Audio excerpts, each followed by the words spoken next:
Mag-uyab nga tulak og Shabu arestado sa bypass operation sa Cagayan de Oro City. Dugang detalye sa live report ni Cyril Chavez. Cyril. Yastek idlas matud pa ang duha ka pusher og palisuray pagayod ang pagdakop kanila. Labi pa nga modus niini nga isuksok ang droga sulod mismo sa Pantyliner o napkin sa babaeng sospek. Dakpan atol sa bypass operation nga gihimo sa kapulisan sa Lumbia sila Manuel Mabaylan ug uyab niini nga si alias Irene.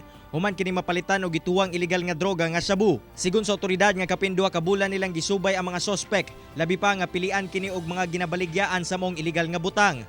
Pinasahisab ang modus niini, labi pa nga ilahang ginasuksok ngadto sa Pantyliner o napkin ang mga droga aron dili gilayon masakpan. Dihan niya ibutang gid sa kuan Pantyliners para dili makuan gid niya, dili makit-an lugar raw, dili pud kay mapansin muna nga ilang modus nga kuan isulod nila sa kuan Pantyliners para dili mahalata lugar. Nakuha gikan sa ilang posisyon atol sa operasyon ang marked money, tulo ka mga pakete sa Shabu nga mobalor ngadto sa kapin 34,000 pesos. Sigon pa sa mga sospek nga wala kuno sila'y relasyon og nahimo lamang ang salaod tungod sa kalisod sa kinabuhi karon. Wala may kanto kay driver man ko. Wala ko kakang sakay ra man gud. Sakay ra sa taxi. Mura to. Wala ko kabalo ang anak day nga dagan nga lakaw. Dili sir na timingan na siguro to sir kay nang kuan-kuan pud baya. Oo, na timingan na siguro to nga napilit didto. Oo, wala jud ko kabalo nga na napilit didto na kanang kuan na sa Shabu wala ko kabalo.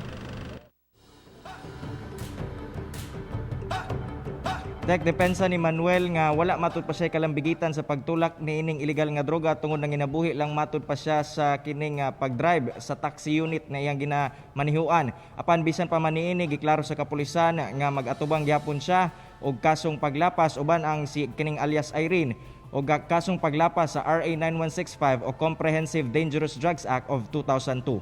Tek. Daghang salamat, Cyril Chavez.